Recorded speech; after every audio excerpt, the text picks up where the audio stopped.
Iran and the U.S. are set to continue nuclear talks this week in Geneva as President Trump weighs a potential military action in Iran.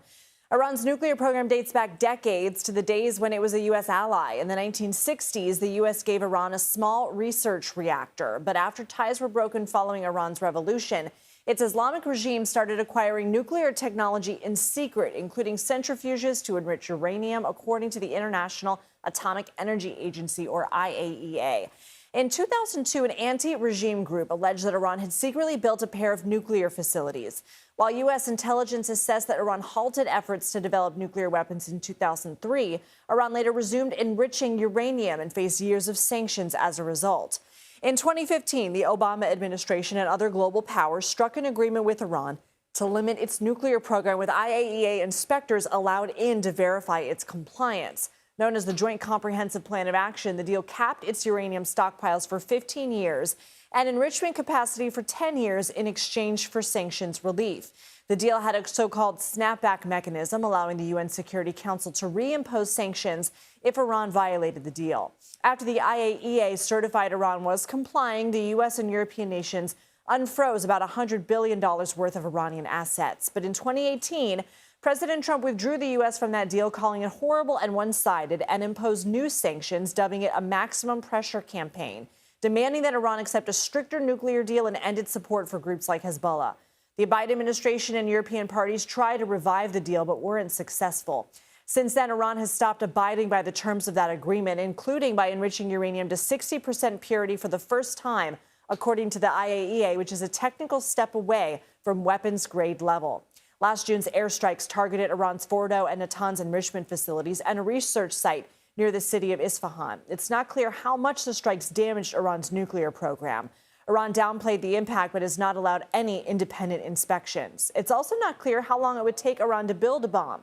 CBS News has previously reported that one intelligence summary released last May estimated it could take Iran probably less than a week to produce enough weapons-grade uranium to make its first bomb, while another intelligence report from last year projected it could take between 3 to 8 months to make a nuclear device. Now, President Trump says he wants to negotiate a new nuclear deal with the threat of another attack on Iran if it doesn't comply. Mona Yacoubian joins us now. She's the director and senior advisor of the Middle East program at the Center for Strategic and International Studies. Mona, thanks for being here. So last night, President Trump cited Iran's nuclear program as a threat after previously saying its nuclear facilities were obliterated following last June's attack. So is that what it's about? Is it about the protesters or regime change? Great questions, Lindsay. I mean, I think last night the president really was not able to offer significantly more clarity on what kinds of objectives the U.S. has in mind should it choose to undertake military action against Iran. He laid down 3 different types of accusations against Iran. He talked about Iran potentially seeking to restart its nuclear program. He talked about Iran having ambitions to build missiles that could reach the United States. And he also mentioned Iran's role in the past during the U.S. war in Iraq, in which Iranian-backed militias built very powerful IEDs that led to thousands of Americans being killed. So he laid all of those different rationales down, but he didn't really provide a compelling case for what direction the U.S. is going to go in and what the American people should expect should the U.S. launch another military strike on Iran. CBS News has learned that the president is frustrated with the limited military options his team has presented to him. He's been told that any strike on Tehran would almost certainly not be a singular decisive blow. How might a prolonged conflict impact the region? In all kinds of unpredictable ways. There's the potential, for example, that there is spillover, that Iran goes after neighboring Gulf countries, certainly U.S. military assets and bases in Gulf countries, but potentially, in order to inflict more harm, even start to go after energy infrastructure in neighboring countries, as Iran has done in the past.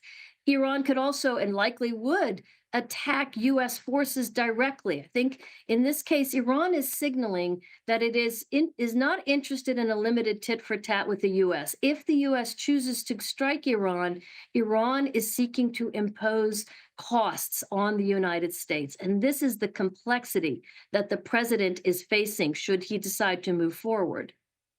Mona Yacoubian, thank you. Thank you.